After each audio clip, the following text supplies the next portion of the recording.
Welcome to Study Time, a televised home learning program produced by Rwanda Education Board. Hello, dear students. Welcome back to this TV Learning Series program. I'm Teacher Patrick, and I'm so excited to be with you once again as we've been together. Today, we are going to look at, we are still on Unit 5. By the way, I will be with Senior 6. And we are still on Unit 5. We'll be looking at the derivatives of the benzene. You remember we had looked at some of the derivatives of the benzene. If you remember, we looked at the methyl benzene as one of the derivatives. And we look at the lesson of today. We'll just look at the uses, we'll look at the physical properties, we'll look at the nomenclature and some preparation methods of phenol. The preparation methods of phenol. I think I'll have to add that one there. So because that is what we are looking at today. But before we look at this, I would like us to just take a look at some of the things that we looked at in the previous lesson. You remember we looked at the methyl benzene. And let's look at this and see whether we can still recall what we looked at in the previous lesson. The revision is on, this question is about chlorine reacts with methyl benzene under two conditions. Two conditions. So we need to state the conditions. We write equations to show the products of the reactions above. That is the reactions. We are in the two reactions here. And then we'll suggest the mechanism for each reaction indicated, and then state the names of mechanism in each case. I urge you to pick your books and your pens, and try to write it down. We just go through together. I'll just give you some few seconds to do that one. I hope you are doing so. So let's work it out together and see. So you'll be comparing with what you are getting and what I'm just going to put on the blackboard here. So the two conditions, one of the conditions, you remember we said it reacts with sunlight. The condition is sunlight when it reacts with chlorine in presence, or we said this one can also be as indicated as UV. That is, if you remember the methyl, we called it the side chain reactions of methyl benzene. So this is one of the conditions, and we said there are two conditions. So it reacts with chlorine in presence of either catalyst, and if you remember, the catalysts are very many. We said in this case, a catalyst must be a Lewis acid. A Lewis acid, and we gave some examples. Do you remember some of these examples that we gave? One of them is aluminum chloride, or the chlorides or the halides of aluminum. We have iron 3 bromide or iron 3 chloride, and so on. These are some of the examples of the catalysts that we use. So, and we said there must be Lewis acid. So these are the two conditions: in presence of sunlight and in presence of a catalyst, which must be a Lewis acid. It must be a Lewis acid. So those are the two conditions. Write equations to show the products of the reactions. So when you write the equations, it will give you the products of the reactions. So let's write those equations and see whether we can be able to get those products of the reactions. So one of the reactions, we have methyl benzene. Remember we said this is a side chain. When it reacts with chlorine in presence of UV, that is sunlight, we said there will be substitution still on the benzene, on the methyl group on the benzene ring. So the substitution takes place here. So this reaction is continuous, as similar to that reaction we looked at in alkanes, if you remember, the way it reacts with chlorine. The above, that is one of the reaction. We are supposed to indicate the product. This is the main product. We say the right equation to show the products of the reaction. So this is one of the products of the reaction when it reacts with chlorine.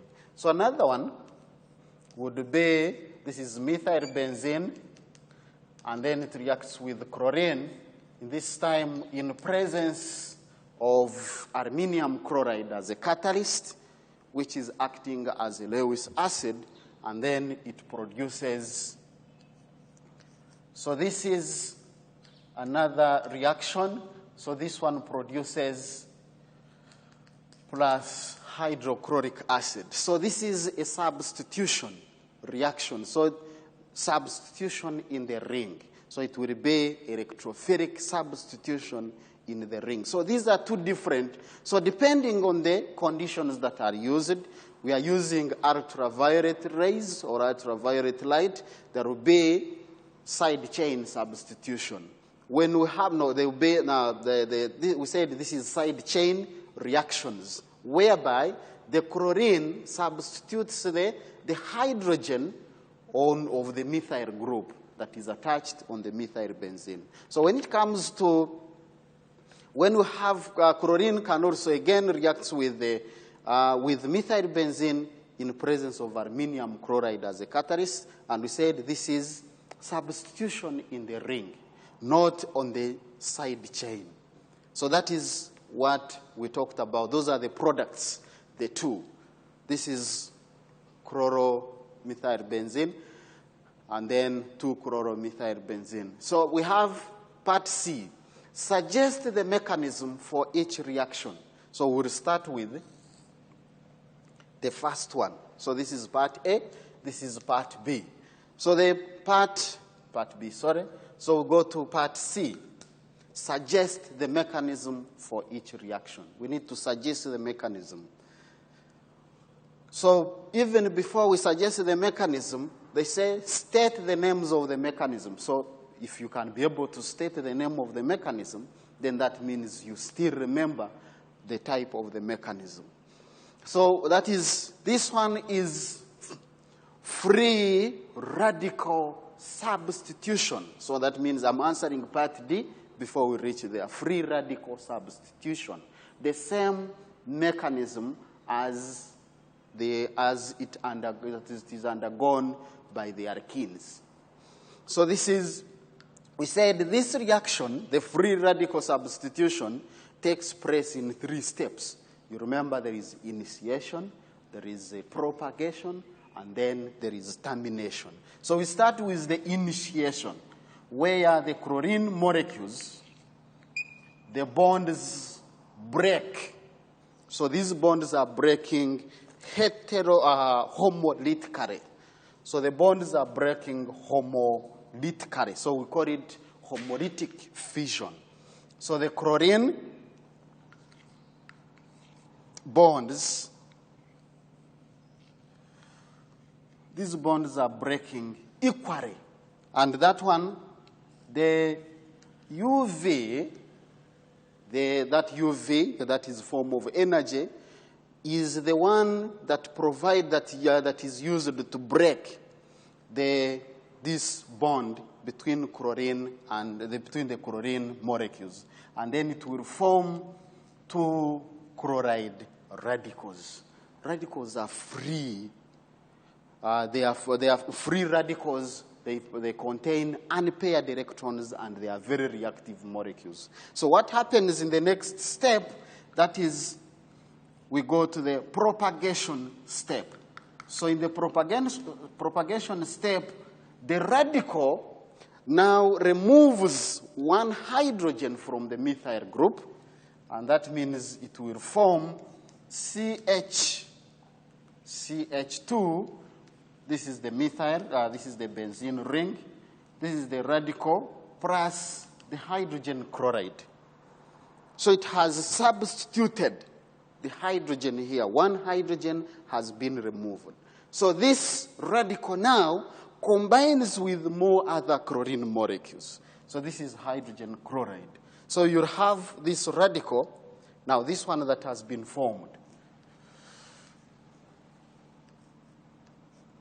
with the CH2, this is a radical, and now this one combines with another chlorine molecule, and then it will form CH2 with chlorine, plus the radical being regenerated, and then forms that compound.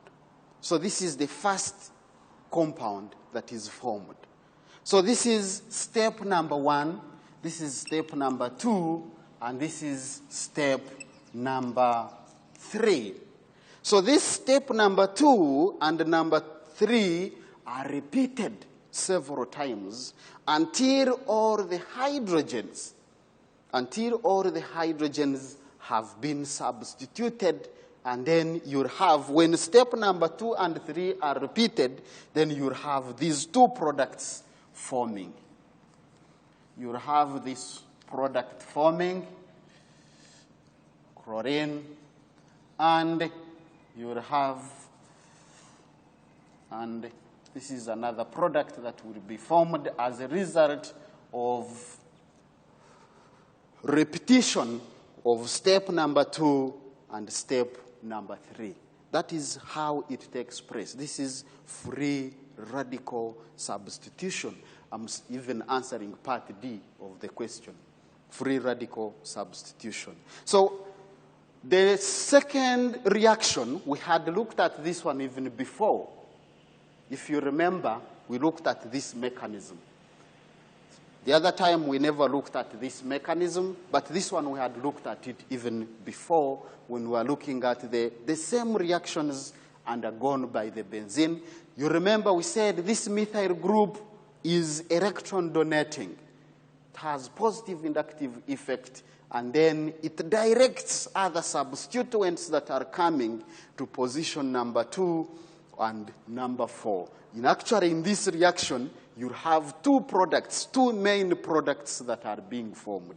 So we have this one on position number 2, and then you can have another product, which will be with chlorine attached. So you have 2-chloromethylbenzene, or 2-chloro-taurine, and 4-chloromethylbenzene. So these are the two products that are mainly formed. Why? Because this methyl group is electron donating.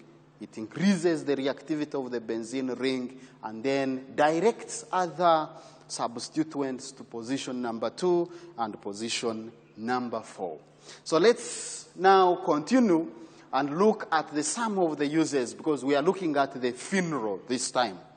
We are looking at the phenol. This is another derivative of the benzene, phenol, which is written in that form. So it can also be written in this form. If it can also be you can write it in this form with OH. So that means it has the OH group attached on the benzene ring. That compound is called phenol. Phenols are widely used for the antiseptic and the disinfectant properties. When we talk about the antiseptic have the ability to arrest the development and growth of the bacteria. So it actually reduces the growth of the bacteria or the microorganisms that may even attack our bodies.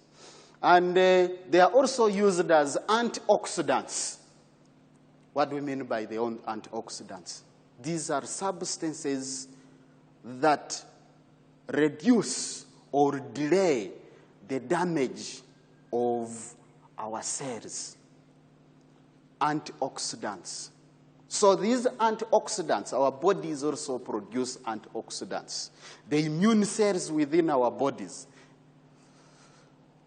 So, these antioxidants are also produced within our bodies. And then they are the ones that are responsible for the delay of damage of the cells. What causes the damage of the cells? There are various substances which we call free radicals. These free radicals are also being produced within our bodies. And what causes this formation of the free radicals? These free radicals are either caused by either the type of the foods that we eat, or they are caused by the other pollution substances outside, cigarette smoking. You can even talk about even the large intake or excessive intake of the alcohol can cause even those free radicals in our bodies that destroy the cells. So, but these substances, the antioxidants, are produced to counteract the effect of those free radicals. We can get them from fruits like vitamin C. We can get them from vitamin E. So from different sources of the foods. And it delays even. So when these free radicals outnumber the antioxidants, what happens? We call it oxidative stress. And the oxidative stress will damage the DNA. When the DNA is damaged, a lot of problems, the cancers and so on and so forth. So those are some of the uses. We are indicating some of the compounds of phenol with some uses. We have, this is 2-chlorophenol. It is used as a disinfectant. This is 4-hydroxylphenol, which is commonly known as hydroquinone. This one is used in photographic developers. And then we have 4-hexylphenol. This is a germicide in soap. So it is added. Germicide, that means it kills germs, and it is added in soap. This is 2-phenylphenol. This is also a disinfectant spray. And then we have butyrated hydroxymethylbenzene. This is an antioxidant in butter and even added in chewing gum. So it is added there. I've talked about the purpose of these antioxidants, to delay the damage of our cells. We can even continue and look at the physical properties. One of the physical properties is that this phenol is a colorless crystalline solid. Colorless crystalline solid. I'll just have to show you this colorless crystalline solid. Do they look colorless? So this is phenol. When you look at it, it doesn't look colorless. It is turning to, when you look at it, it's turning to pink. It is colorless, but it slowly turns to pink when it is exposed to air due to complex oxidative products. So it is turning to pink, as you can see. That is one of the physical properties of the phenol compound. So it melts at 42 and boils at 100. Strong smell of disinfectant. It has a very strong smell. You know how disinfectants smell. And then when exposed to air, I've talked about that. You look at the color changing to pink. That is due to the oxidation and formation of the complex products.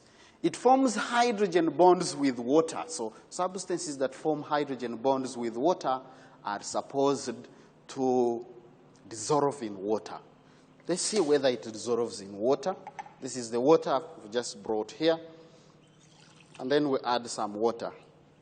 Does it dissolve in the same way as other alcohols do? No, it doesn't.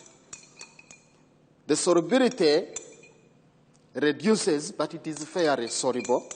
It is understandable because it forms the hydrogen bonds. It is dissolving.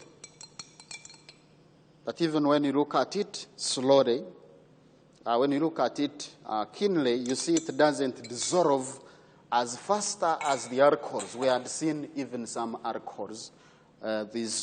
Why is it not stronger? Yet we have said it forms hydrogen bonds with water, but it doesn't dissolve completely or similarly to other alcohols.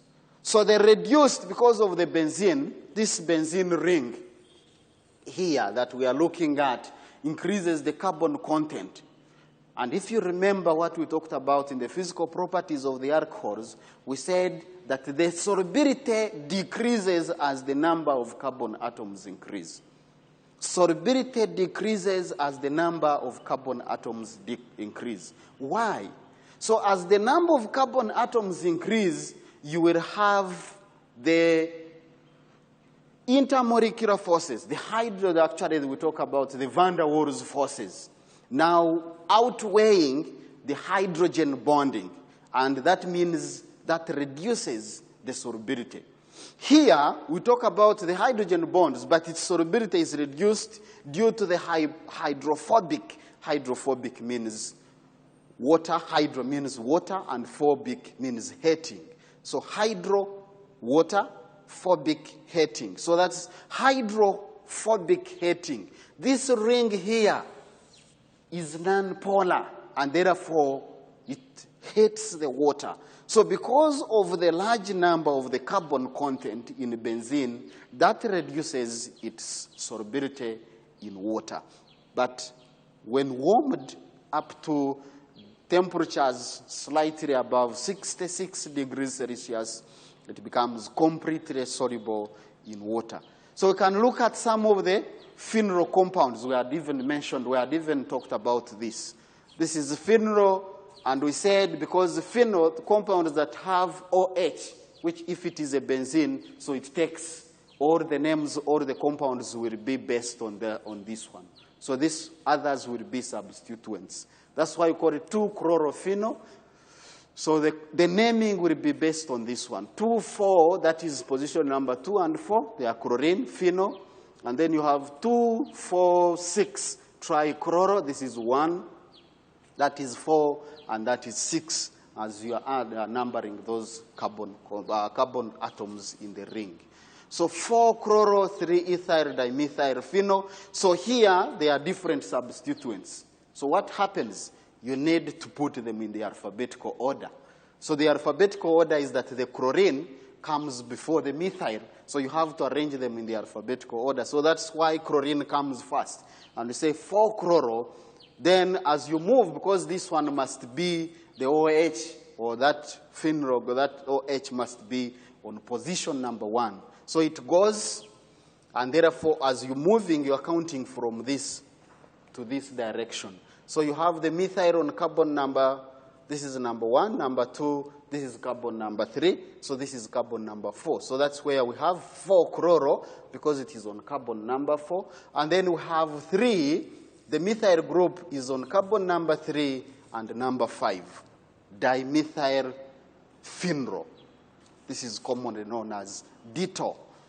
Ditto, I think you have even seen some of the detergents, some of the soaps is named as ditto. That is, ditto is the industrial name. So that is why we have that as ditto.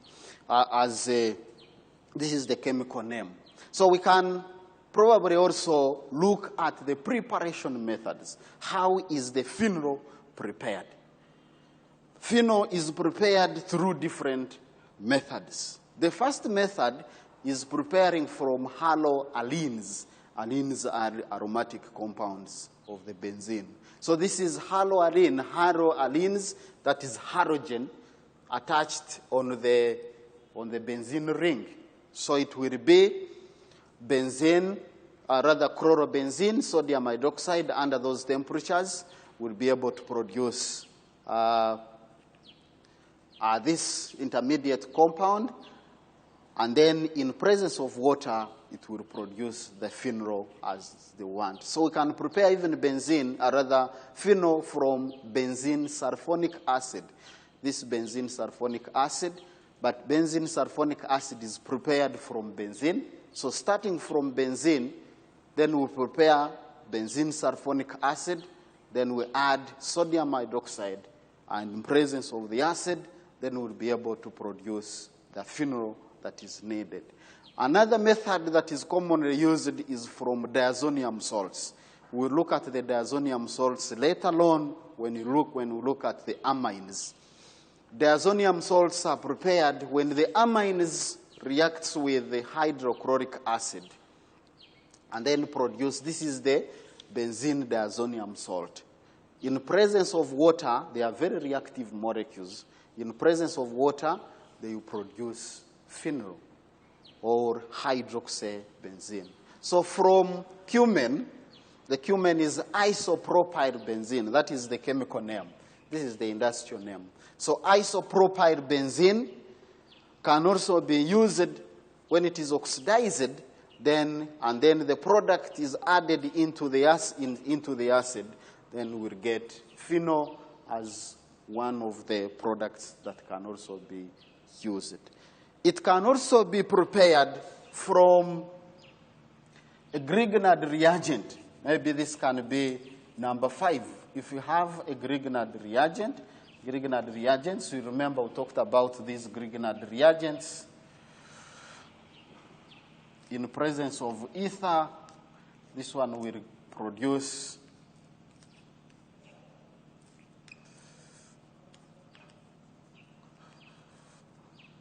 which reacts with water. In presence of water, this one will change into the phenol.